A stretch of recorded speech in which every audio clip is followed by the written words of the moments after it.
आज मैं बात करने वाला एक ऐसे सवाल पर जो केबीसी कौन बनेगा करोड़पति में सवाल पूछे गए थे और इस सवाल की कीमत 7 करोड़ रुपए थे। जी हाँ दोस्तों, इस सवाल की कीमत 7 करोड़ रुपए थी और अगर आप मेरी मानो तो इस सवाल की कीमत 10 रुपए भी नहीं है। आखिर मैं ऐसा क्यों कह रहा हूँ कि 7 करोड़ की सवालात को मैं सिर्फ 10 रुपए भी नहीं दे पा रहा हूँ। आखिर ऐसा क्या था इस क्वेश्चन में और क्या है इनके ब्लेंडिंग कारण, जिस कारण की वजह से जिस सवाल की कीमत 7 करोड़ थे उस सवाल को मैं 10 रुपए भी नहीं दे रहा हूँ। और मैं ये कह रहा हूँ कि ये सवाल 10 रुपए के लायक भी नहीं थी। इस सवालात को केबीसी ने 7 करोड़ का बनाया। आखिर से क्या कारण थे और इतने इजी क्वेश्चन में आखिर ये कैंडिडेट के पसीने कैसे छूट गए। क्वेश्चन इतने इजी और इतने सरल और इतने आसान थे कि कहा नहीं जा सकता। ये हमारे मॉडर्न हिस्ट्री से क्वेश्चन था और इस सवाल को भी डील करने में इन कैंडिडेट की हवा निकल गई और यहाँ तक कि इन कैंडिडेट ने इस सवाल को डील करने में अपनी लाइफ लाइन को भी खर्च कर दी। और जब जाकर इन सवाल का भी हल होता है या नहीं, इन केबीसी के क्वेश्चन को डील कर देखते हैं आखिर कैसी क्वेश्चन थी और क्या कह रहा था ये क्वेश्चन। देखने के बाद आपको क्या लग रहा है, इस क्वेश्चन की कीमत वाकई में 7 करोड़ होनी चाहिए या जो मैं 10 रुपए कह रहा हूँ सिर्फ 10 रुपए ही होने चाहिए थे। तो बिना अपने टाइम को गवाए हुए शुरू करते हैं और देखते हैं क्वेश्चन क्या थी। तो क्वेश्चन ये थी कि who commanded the Hectors, the first British trading ship to land at Surat. मतलब इतनी इजी क्वेश्चन। अगर मैं इनके ऑप्शंस की बात करूँ तो option number 1 Paul Canning, option number B की अगर मैं बात करूँ तो William Hawkins, option number C की बात करूँ तो Thomas Roe, option number D की बात करूँ तो जेम्स लैंकेस्टर। अब आने वाला है आखिरी और अंतिम प्रश्न, 14वां प्रश्न। यहां तक तो हम कभी गए ही नहीं। आपको मैं बता दूं, कभी भी ऐसा अवसर नहीं आया कि मैं कहूं कि अगला प्रश्न 7 करोड़ रुपए का है। तो 10 साल से मैं भी ट्राई कर रहा हूं। अचिन सार्थक, क्या बताया हम, अद्भुत खेल है ये। कहते हुए बड़ा अजीब सा लग रहा है मुझे, लेकिन 14वां प्रश्न जो है वो आ रहा है आपके सामने। इसका मूल्य है 7 करोड़ रुपए। ओह, इनक्रेडिबल। एक लाइफलाइन अभी भी बची है आपके पास। प्लीज अचिन सार्थक, हाथ जोड़ के आपसे प्रार्थना है, खोइएगा मत इस 3 करोड़ रुपए को। प्लीज बहुत ही ध्यान से खेलिएगा। 7 करोड़ रुपए के लिए 14वां प्रश्न, अचिन और सार्थक नरूला, आपकी स्क्रीन के ऊपर ये रहा।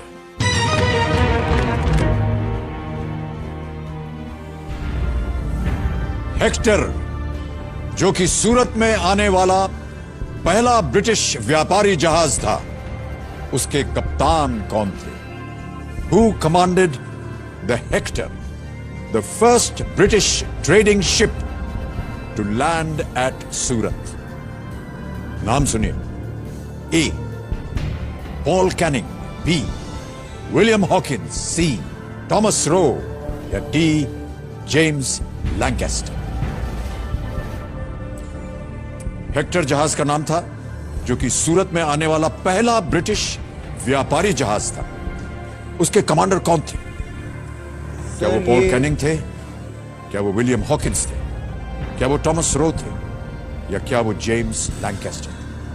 सर जितना मेरे को याद आ रहा है, मैंने ये पढ़ा हुआ है। आई am not sure about this के नाम अब मेरे को एग्जैक्टली याद नहीं है। मुझे लग विलियम हॉकिंस रहा है, क्योंकि सूरत में उन्होंने अपनी फैक्ट्री सेटअप करने के लिए परमिशन ली थी, if I am not wrong, Jahangir से।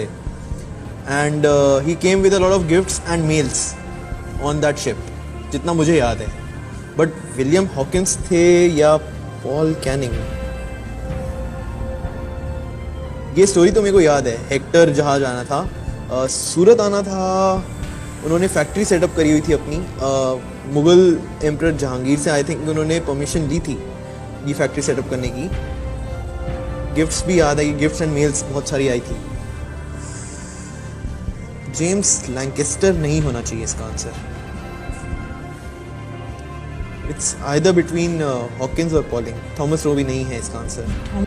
मतलब ये 4 ऑप्शंस भी दिए गए थे और इन 4 ऑप्शंस के बाद इतने इजी क्वेश्चन, इतने सरल क्वेश्चन को इन्होंने गवाया और अपने लाइफलाइन का भी यूज किया और कैंडिडेट के बिल्कुल भी पसीने छूट गए। और इतने सस्पेंशन इनके पास देखी, इतनी एजिटेशन इनके पास देखी, जैसे माने कि इनके पास मॉडर्न हिस्ट्री की नॉलेजेस बिल्कुल भी नहीं है। लेकिन डोंट जज a book by its cover. अब अगर मैं डील करूं 1 बाय 1 ऑप्शंस को लेकर, सबसे पहले मैं बात करूं पॉल कैनिंग की। पॉल कैनिंग का जन्म 1563 में होता है। ये ब्रिटिश के रहने वाले होते हैं और ये इंग्लिश इनवॉय थे। इंग्लिश ईस्ट इंडिया कंपनी में मुगल से ट्रेड के रिलेशंस को एस्टैब्लिश किया था और इंडिया में 70 दिन रहने के बाद 9 अप्रैल 1613 ईस्वी में इनकी डेथ आगरा में हो जाती है। ये है पॉल कैनिन की हिस्ट्री। अब अगर मैं बात करूँ ऑप्शन नंबर सी की, थॉमस रॉय की। थॉमस रॉय की full name sir Thomas Roy है। इनका जन्म 1581 ईस्वी में होता है और ये भी ब्रिटिश के रहने वाले थे। इनका occupation diplomat and ambassador of king James I। And Thomas Roy को किंग जेम्स I ने इंग्लैंड से इंडिया भेजा था 1615 में। और उस समय के जो मुगल बादशाह थे, मुगल इंपेरियर जहांगीर, ब्रिटिश की ट्रेड करने के लिए इंडिया में परमिशन के लिए उनको भेजा गया था और एक official representative of British crown थे। इनका गोल ये था कि ब्रिटिश से इंडिया में फैक्ट्री को एस्टेब्लिश कर दी जाए और एस्टेब्लिश करने के बाद ये फिर ब्रिटिश लौट जाए। लेकिन ब्रिटिश से इंडिया के ट्रेड के रिलेशंस को ये एस्टेब्लिश करने में अनसक्सीड रहते हैं। अब अगर मैं बात करूँ थॉमस रॉय के साथ मुगल कोर्ट में क्या क्या होता है और मुगल दरबार में क्या क्या होता है इनके साथ, तो सबसे पहले अगर मैं बात करूँ तो थॉमस रॉय स्टे करते हैं मुगल इंपेरियर जहांगीर के दरबार आगरा में, जो कि 1615 ईस्वी से लेकर 1619 ईस्वी तक वो वहां रहते हैं। और Thomas Roy diplomat and respectful relation को बादशाह जहांगीर के साथ बनाए रखते हैं, लेकिन इन चीजों में भी वो अनसक्सीड रहते हैं। अगर मैं बात करूँ तो इंपेरियर जहांगीर इन्हें लाइक जरूर करते थे, लेकिन इन्हें फैक्ट्री ओपन करने के लिए परमिशन नहीं दी गई और न इन्हें मिलिट्री और एक्सक्लूसिव ट्रेडिंग राइट्स भी दिए गए। लेकिन आफ्टर ऑल इनके बावजूद भी थॉमस रॉय सूरत गुजरात में 1619 में एक फैक्ट्री ओपन करने का थोड़ा परमिशन इन्हें मिल जाता है और 1619 ईस्वी में थॉमस रॉय इंडिया छोड़कर चले जाते हैं। अब अगर मैं बात करूं जेम्स लैंकेस्टर की, तो इनका पूरा नाम सर जेम्स लैंकेस्टर था और इनका जन्म 1554 ईस्वी में हुई थी। तो सर जेम्स लैंकेस्टर पोवाइट फिगर थे earlier history of British trade में, और इनका ट्रेड इंडिया और ईस्ट इंडीज के साथ था और इन्होंने ग्रेट रिलेशनशिप को एस्टेब्लिशमेंट किया इंडिया और ईस्ट इंडीज के साथ। और आफ्टर ऑल ये फर्स्ट इंग्लिश ट्रेडिंग एस्टेब्लिश करते हैं ईस्ट इंडीज के साथ। अब अगर लास्ट ऑप्शन की मैं बात करूं तो लास्ट ऑप्शन हमारा है विलियम हॉकिंस। विलियम हॉकिंस जब मुगल इंपेरियर जहांगीर के कोर्ट में पहुंचते हैं तो वहां पर ये बहुत ही फर्राटेदार इंग्लिश बोलते हैं। इनकी इंग्लिश काफी अच्छी होती है, जिन वजह से इन्हें इंग्लिश खान की उपाधि बादशाह जहांगीर ने दिया था और इन्हें कॉमनली इंग्लिश खान के नाम से भी हम लोग जानते हैं। जब इन्हें बादशाह जहांगीर ने इंग्लिश खान की उपाधि दी उसके बाद से he was the official representative of the English east India company, और जिन्होंने एक अहम भूमिका निभाई इंग्लैंड के बिजनेस को और इंडिया के बिजनेस के दोनों के रिलेशंस को एक करने में, ताकि इंडिया और इंग्लैंड के जो बिजनेस है वो एक साथ हो सके और एक साथ किया जा सके। And he is knowing for being the commander of the ship Hector and the first ship of the East India Company to anchor in Surat in 1608। मतलब यहाँ तक की कहानी थी। इतनी इजी क्वेश्चन आपको समझ में आ गई होगी। मैंने 1 बाय 1 करके चारों ऑप्शन को डील किया। सबसे पहले पॉल कैनिन की मैंने बात की, फिर थॉमस रॉय की मैंने बात की, और जेम्स लैंकेस्टर के बारे में बात की, और जिसका सही आंसर था विलियम हॉकिंस, इनके बारे में भी मैंने बात की। आपको कहीं से भी ये चीज को देखने के बाद लग रहा था कि क्वेश्चन की जो कीमत होनी चाहिए थी, जिस क्वेश्चन की प्राइस होनी चाहिए थी, वो 7 करोड़ होनी चाहिए। आपको क्या लगता है कि क्वेश्चन की कीमत वाकई में 7 करोड़ होनी चाहिए, या जो मैंने 10 रुपए बताई है 10 रुपए की भी क्वेश्चन की कीमत नहीं थी? मतलब शिप विप चलाते तो थे, सेलर थे। आई नो, बट थोड़ा वेगली पता है। सर हॉकिंस और कैनिंग में ही लग रहा है मेरे को। सर लाइफलाइन भी ना त्रिगुणी गलत मूड पे ले ली। उनकी हिस्ट्री अच्छी है। आप क्या सोचते हैं इन कैंडिडेट को लेकर जिन्होंने क्वेश्चन देखने के बाद अपना हक्का बक्का गुम कर लिया? इन्हें इतनी एजिटेशन हो गई कि मैं क्या ही बताऊं। और अमिताभ बच्चन की जिन्होंने 7 करोड़ इन क्वेश्चन का वैल्यू रखा था। ब्रेक पे जाने से पहले जो प्रश्न पूछा गया था वो ये कि हेक्टर, जो कि सूरत में आने वाला पहला ब्रिटिश व्यापारी जहाज था, उसके कप्तान कौन थे? ये 7 करोड़ रुपए का प्रश्न था। अचिन और सार्थक ने अपनी आखिरी लाइफलाइन डबल डिप इस्तेमाल की। अगर आप पहले से इस क्वेश्चन का जवाब जानते थे तो यस लिख के कमेंट बॉक्स में जरूर बताएं। आज हम एक ऐसे सवाल पर बात करने जा रहे हैं जो कि केबीसी कौन बनेगा करोड़पति में पूछा गया था, और ये सवाल 12,50,000 की थी। और ये सवाल खान सर जो कि शिक्षा में क्रांति लाने का काम किया उनसे पूछा गया था, और जाकिर खान, और जिन्होंने शायरी की दुनिया में बहुत कुछ दिया और बहुत अपना नाम कमाया। लेकिन मैं जिस सवाल पर आज चर्चा करने वाला हूँ इसे हम मिडिवल हिस्ट्री ऑफ इंडिया से जोड़कर देख सकते हैं। लेकिन इस क्वेश्चन में खान सर की थोड़ी सी कॉन्फिडेंस लूज दिख रही थी यहाँ पर, कि खान सर के पास पूरी नॉलेजेस थी। खान सर को हल्की सी मतलब यहाँ पर मिस्टेक होने के बाद खान सर मतलब इस क्वेश्चन में बहुत ज्यादा सस्पेंशन दिखाई दी, और अमिताभ बच्चन सर ने भी आंसर सही होने के बावजूद भी सस्पेंस क्रिएट कर देते हैं, जिससे खान सर की कॉन्फिडेंस और भी लूज हो जाती है। तो आइए बिना अपने टाइम को गवाए हुए इस क्वेश्चन की शुरुआत करते और देखते क्वेश्चन का लेवल कैसा था और किस तरह के क्वेश्चन थे ये। फिर इसे हम लोग 1 बाय 1 डील करके देखेंगे। तो क्वेश्चन ये थी, the monarch of which of this empire is the subject of the Telugu book रायवचकमू।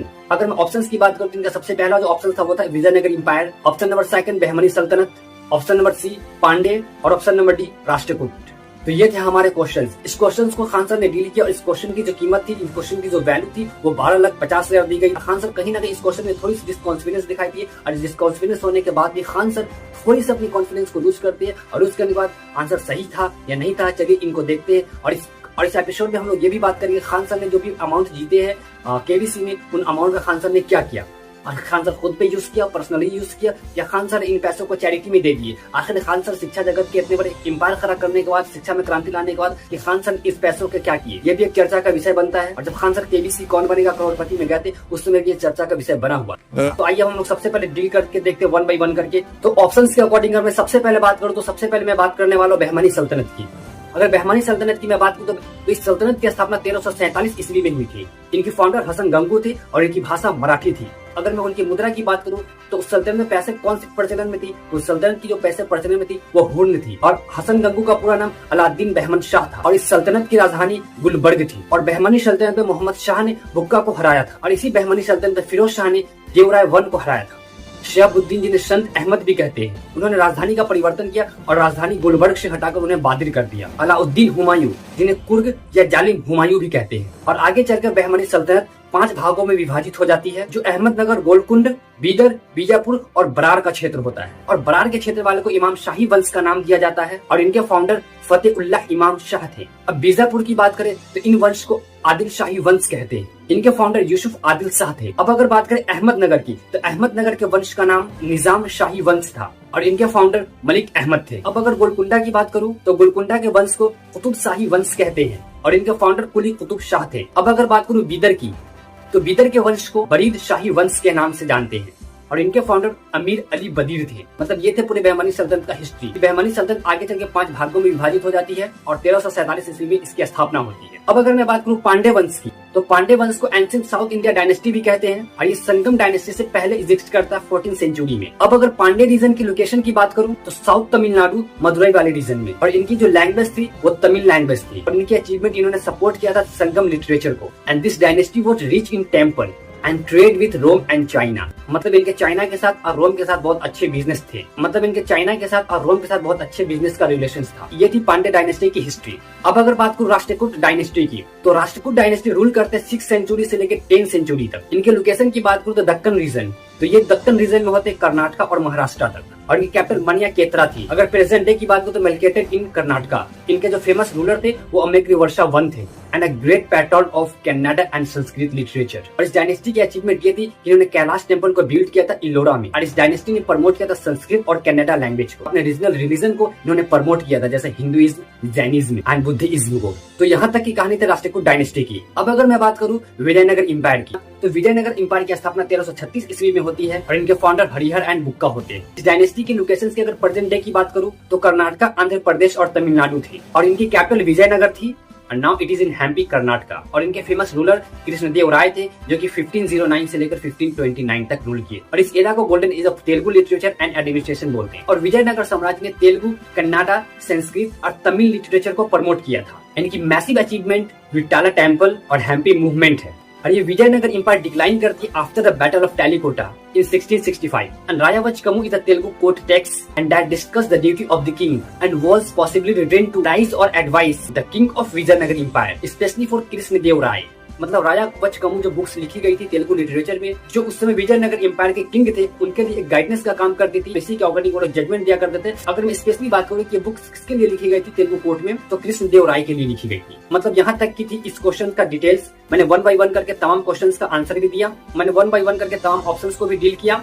थोड़ा सा नॉन कॉन्फिडेंस होने के बाद खान सर इन पे पूरे कॉन्फिडेंस नहीं दिखा पाए और कॉन्फिडेंस बिल्कुल भी खान सर का लूज थोड़ा बहुत हो चुका था और अमिताभ बच्चन सर ने भी खान सर को थोड़ा सा कंफ्यूज कर दिए और खान सर भी कंफ्यूज हो गए। लेकिन फाइनली खान सर का आंसर सही होता और खान सर 12,50,000 रुपए जीत जाते थे। अब जीतने के बाद खान सर क्या करते हैं कि जितने भी अपने अमाउंट जीते थे उन सभी अमाउंट को सावित्री कंप्यूटर को सौंप देते हैं और सावित्री कंप्यूटर को खान सर सौंपने का रीजन ये बताते हैं कि इन्होंने एजुकेशन के फील्ड में बहुत अच्छे काम किए थे और जिस स्टूडेंट्स को कंप्यूटर से रिलेटेड अगर कोई समस्या होती है तो खान सर सावित्री कंप्यूटर से कांटेक्ट करते हैं, उनके प्रॉब्लम्स को सॉल्व करते हैं। तो खान सर उन्हें मोटिवेशन के तौर पर ये रकम को सौंपते हैं ताकि वो और अच्छे प्रदर्शन कर सके और बच्चे के भविष्य को और स्टूडेंट्स के भविष्य को और प्रमोट कर सके और उनके लिए उन्नति का काम कर सके। कौन बनेगा करोड़पति में?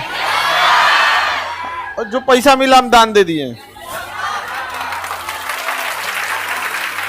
कौन बनेगा करोड़पति में हमको सबसे ज्यादा खुशी था अमिताभ बच्चन से मिलने का। सके। खान सर का ये उठाया गया कदम बहुत ही लाजवाब था। मैं अपने इस वीडियोस को जो भी मैंने डील किया 1 by 1 ऑप्शंस को लेकर, मैं खान सर को इस वीडियो को गुरुदक्षिणा के तौर पर डेडिकेट करता हूँ और मैं ये उम्मीद करता हूँ कि खान सर इस वीडियो को एक्सेप्ट जरूर करेंगे। अब खान सर को और जाकिर खान को लेकर क्या सोचते हैं और आपकी क्या राय इन तमाम खबरों पर। मैंने 1 by 1 करके इन चारों साम्राज्य का जो एनालिसिस दिया है, पर अगर किसी भी तरह के आपको कोई डाउट्स है या कोई सवाल है तो अपने कमेंट बॉक्स में जरूर सवाल छोड़ देते हैं। आज मैं अपने केबीसी के इस एपिसोड में ऐसे क्वेश्चन पे बात करने वाला हूँ जिस क्वेश्चन की कीमत 6,40,000 रुपए थे। सवाल इतना सिंपल और सरल था, लेकिन इनके जवाब लोगों को हैरान कर दिया और लोग वहाँ पर भौचक रह गए। और यहाँ तक इस सवाल को डील करने में इन कैंडिडेट ऑडियंस का भी सहारा लिया कि ऑडियंस का सहारा लेने के बावजूद क्या इस सवाल का जवाब वो दे पाते हैं या नहीं दे पाते। चलिए इन एपिसोड में हम लोग देखते हैं आखिर क्या था वो सवाल और इतनी सिली मिस्टेक इनसे कैसे हो गई। क्या आप इस सवाल का जवाब पहले से जानते थे तो कमेंट बॉक्स में जरूर दें। तो without wasting our time let's start. और क्वेश्चन इंडियन पोएट्री से था और आपने ये बहुत बार सुना भी होगा। तो क्वेश्चन ये था, विच लेजेंडरी पोएट रोट द शायरी, ये इश्क नहीं आसा बस इतना समझ लीजिए, एक आगे का दरिया है और डूब कर जाना है। ये क्वेश्चंस थे, तो इनमें से कौन से पोएट्री ने इन शायरी को लिखा था कि इश्क नहीं आसा बस इतना समझ लीजिए, एक आगे का दरिया है और डूब कर जाना है। तो ये हमारे सवाल थे। तो ऑप्शन थे, option number 1 Mirza Ghalib, option number B Faiz Ahmad Faiz, option number C Jigar Moradabadi, option number D Firaq Gorakhpuri. मतलब ये सवाल थे 6,40,000 के। ये सवाल और ये इनके ऑप्शंस थे 6,40,000 रुपए के। चलिए अब मैं इन ऑप्शंस को लेकर 1 by 1 डील करके देखता हूँ आखिर इनके कौन सही आंसर है। अगर इन सवाल का जवाब पहले से जानते हैं तो कमेंट बॉक्स में इसका सवाल जरूर दें। चलिए अब अगर मैं ऑप्शन नंबर 1 मिर्जा गालिब की बात करूँ तो मिर्जा गालिब को हम लोग इंटेलेक्चुअल लीजेंड्स भी कहते हैं और मिर्जा गालिब को इमाम गजल भी कहते हैं और इन्हें फलसाफिया शायरी का बादशाह भी कहते हैं और उस्ताद जमाना भी कहते हैं। मतलब मिर्जा गालिब को इतने टाइटल्स दिए गए। मिर्जा गालिब का पूरा नाम मिर्जा असदुल्ला बैग खान है। इनका जन्म 27 दिसंबर 1797 आगरा इंडिया में हुई थी और इनकी डेथ 15 फरवरी 1869 में हुई। मिर्जा गालिब उर्दू और फारसी के शायरी में सबसे बड़े शायरी में गिने जाते हैं और इनका अंदाज और अल्फाज दिलों को छू जाता है। और मिर्जा गालिब की फेमस शायरी में से ये भी एक शायरी है, हजारों ख्वाहिश ऐसी है कि हर ख्वाहिश पे दम निकले और बहुत निकले हमारे अरमान फिर भी कम निकले। मिर्जा गालिब ने दर्द, मोहब्बत, जज्बात इन सभी चीज को मिलाकर अपने शायरी में पेश किया और लोग उनकी शायरी को भी खूब इंजॉयमेंट के साथ एक्सेप्ट किए। इस वजह से मिर्जा असदुल्ला बैग खान को मिर्जा गालिब बना देता है। तो ये रही मिर्जा गालिब की हिस्ट्री। अब अगर मैं बात करूँ फैज अहमद फैज की, तो फैज अहमद फैज को शायराई इनकलाब भी कहते हैं, मींस पोइट ऑफ रिवोल्यूशन। इनके शायरी का हर एक लाइन जुल्मों और सितम के खिलाफ था, जिन कारण से इन्हें ये लक़ब दिया गया शायरी ऑफ इनकलाब। फैज अहमद फैज की पैदाइश 13 फरवरी 1911 में सैलिकोट नाउ इन पाकिस्तान में होती है। डेथ 20 नवंबर 1984 को होती है और इनकी शायरी और इनकी पोएट्री रिवोल्यूशंस के वक्त इनकलाब, इंसाफ और मोहब्बत का संगम था। और इनकी फेमस शायरी में से एक शायरी ये भी है, लहू का सूरज उभरता है जख्म के आंगन से। और इनकी दूसरी फेमस शायरी ये है, बोल के लब आजाद है तेरे, बोल जुबां अब तक तेरी है। बहुत ही अच्छी लाइन, बहुत ही काफी शानदार लाइन इन्होंने दिए हैं। और फैज अहमद फैज ने ब्रिटिश और पाकिस्तानी जुल्मों के खिलाफ आवाज उठाई और फैज अहमद फैज नोबेल प्राइज में नॉमिनी भी रह चुके हैं। और इनके शायरी में जज्बात के साथ साथ इंसानियत की भी पुकार थी। तब ये रही फैज अहमद फैज की हिस्ट्री। अब अगर मैं बात करूँ फिराक गोरखपुरी के बारे में, तो फिराक गोरखपुरी को शायरा हुस्न और इश्क, poet of beauty and love का लक़ब दिया गया है। फिराक गोरखपुरी का असल नाम रघुपति शाही फिराक है। इनकी पैदाइश 28 अगस्त 1896 गोरखपुर उत्तर प्रदेश में होती है और इनका डेथ 3 मार्च 1982 को हो जाता है। फिराक गोरखपुरी उर्दू के जबरदस्त शायरों में से एक रोमांटिक शायर भी और इनकी शायरी जज्बात और सुंदरियों में से एक था। तो इनकी फेमस शायरी ये थी, रंज से खुगार हुआ इंसान मिट जाता है इनकी रंज, मुश्किलें मुझ पे इतनी पड़ी कि आसान हो गई। फिराक गोरखपुरी को पद्म भूषण और ज्ञान अवार्ड से भी सम्मानित किया जा चुका है और इनके शायरी में उर्दू और हिंदी दोनों सभ्यता का संगम था। तो ये रही फिराक गोरखपुरी की हिस्ट्री। अब अगर मैं बात करूँ अपने लास्ट ऑप्शन जिगर मुरादाबादी का, तो जिगर मुरादाबादी को शायरी मोहब्बत का लक़ब दिया गया है। मोहब्बत के जज्बात को इन्होंने जिस अल्फाज में पेश किया है, इन्हीं पेश करने की वजह से इन्हें शायरी मोहब्बत का लक़ब दिया गया है।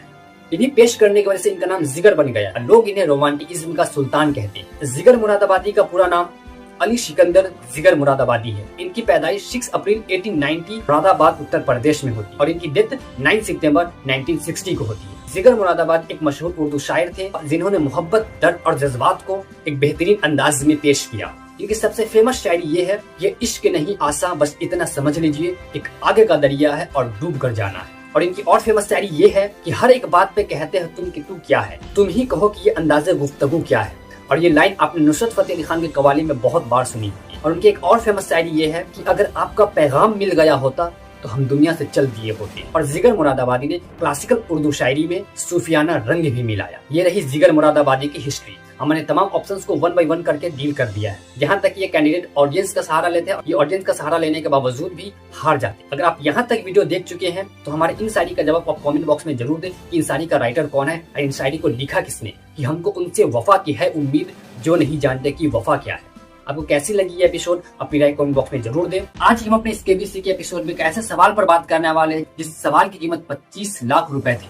जी हाँ दोस्तों, इन सवाल की कीमत 25 लाख रुपए थे। और अगर मैं इस सवाल की बात करूँ तो ये सवाल यूपीएससी से कम के लेवल का भी नहीं था, सिविल सर्विस से कम के लेवल का भी नहीं। इस सवाल इतनी डीप पूछी गई थी। केबीसी के इतिहास में हमारे हिसाब से पहली बार ऐसा क्वेश्चन देखा गया जो कि यूपीएससी लेवल के क्वेश्चन हो। इस क्वेश्चन को देखते हुए इन कैंडिडेट ने डायरेक्ट क्वेश्चन को स्किप कर देते हैं और ये कैंडिडेट 25 लाख रुपए केबीसी से हार जाते हैं। सवाल पर जाने से पहले मैं ये बता दूं कि आखिर ये सवाल किससे रिलेटेड था। तो इस सवाल का कनेक्शन साइंस, भारत की ग्लोरी और रिसर्च पर बेस्ड है। अगर इस सवाल को लेकर हॉट सीट पर अगर आप होते तो आपका रिएक्शन कैसा होता और आप इस क्वेश्चन के साथ कैसे डील करते, आप अपनी राय कमेंट बॉक्स में जरूर दें। तो बिना अपने टाइम को गवाए हुए चलिए इस सवाल की शुरुआत करते हैं और देखते हैं कि सवाल क्या था। तो केबीसी की स्क्रीन पर सवाल ये था, which Indian state give its name to the geological age at the earth started around 4000 years ago. Bharat में कौन सी राज्य पृथ्वी के भूवैज्ञानिक युग को अपना नाम देता है जो लगभग 4000 साल पहले शुरू हुआ था। अगर इनके ऑप्शंस की बात करूं तो option number 1 Rajasthan, option number 2 Kerala, option number C Gujarat, option number 4 Meghalaya.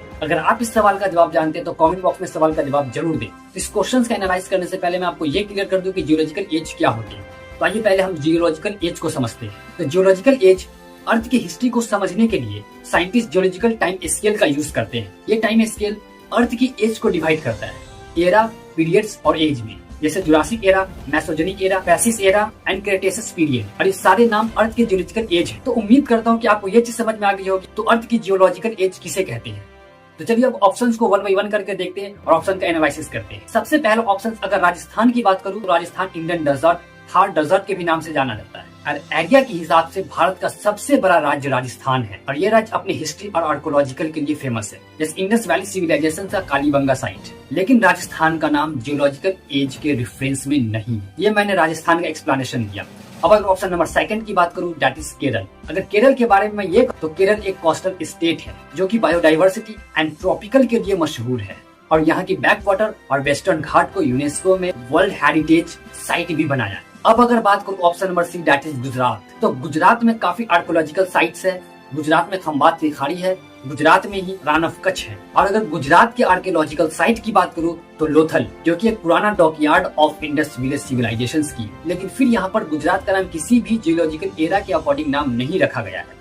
अब अगर बात करूं option number 4, that is Meghalaya. तो मेघालय के बारे में यहाँ पर यह कहा जाता है तो मेघालय की 3 सबसे बड़ी पहाड़ी गारो खासी जयंती जो मेघालय को एक अलग रूप देता है। जाकि मेघालय में एक स्थान है, जिस स्थान का नाम है मानसिंग राम, जहाँ वर्ष भर बारिश होती है और पूरी दुनिया का सबसे ज्यादा बारिश होने वाला स्थान मानसिंग राम को कहा जाता है। और ये एक नेचर के अकॉर्डिंग, एक प्रकृति के अकॉर्डिंग वहाँ का अलग दृश्य दिखता है। मेघालय एक छोटा लेकिन जियोलॉजिकल सेंस के अकॉर्डिंग बहुत ही इंपॉर्टेंट स्टेट है। और मेघालय की मामरूफ केव में साइंटिस्ट को एक मेजर क्लाइमेट इवेंट के सबूत मिले हैं जो एक बड़े ड्रॉट का इंडिकेशन है। और इंटरनेशनल कमीशन ऑन स्टैटिग्राफी ने 2018 में इस बेस पर एक नया जियोलॉजिकल एज का नाम दिया। इस एज का नाम मेघालय एज रखा गया और ये एज शुरू हुआ था लगभग 4200 साल पहले, जब पूरी दुनिया भर में एक्सट्रीम क्लाइमेट इवेंट शुरू हो चुके थे। तो हमारा सबसे बड़ा सवाल ये खड़ा होता है कि मेघालय में ही क्यों हुआ। तो आइए इन सवाल को भी हम लोग डील करते हैं कि जैसे भी मैंने थोड़ी देर पहले ये बताया कि मेघालय की मामरूफ केव में साइंटिस्ट को मेजर क्लाइमेट इवेंट का सबूत मिलता है। इसमें मिले स्टेलग्माइट जो गुफा की छत से लटके फॉर्मेशन ने दिखाया एक क्लाइमेट चेंज इवेंट जो दुनिया भर के साथ भारत के मेघालय में भी हुआ। इसी कारण से इस स्टेट्स को मेघालय एरा कहा जाता है। तो मैंने ऑप्शंस के अकॉर्डिंग 1 बाय 1 डील किया और इस कैंडिडेट ने इस क्वेश्चन को देखने के साथ इस क्वेश्चन की स्किप कर दिया था क्योंकि ये क्वेश्चन रिसर्च बेस्ड पर थी, इंडिया की ग्लोरी पर थी। तो अगर मैं अपनी तरफ से मानूं तो ये क्वेश्चन यूपीएससी के लेवल की थी। अगर आपको इस सवाल का जवाब पहले से मालूम था तो कमेंट बॉक्स में यस लिख के जरूर बताएं। और डील करने के बाद अब आप कितना कॉन्फिडेंस फील कर रहे हैं इस सवाल को लेकर, आप ये भी कमेंट बॉक्स में जरूर बताएं। और इस क्वेश्चन का रेटिंग आप क्या देना चाहेंगे। और मैंने जो 1 बाय 1 करके तमाम एक्सप्लेनेशंस दिया और जियोलॉजिकल एज के बारे में बताया और 4200 साल पहले की जो मैंने कहानी बताई, आप इन सभी को लेकर क्या सोचते हैं अपनी राय कमेंट बॉक्स में जरूर दें। फिर मिलते हैं नेक्स्ट एपिसोड में नेक्स्ट कंटेंट के साथ। तब तक के लिए जय हिंद।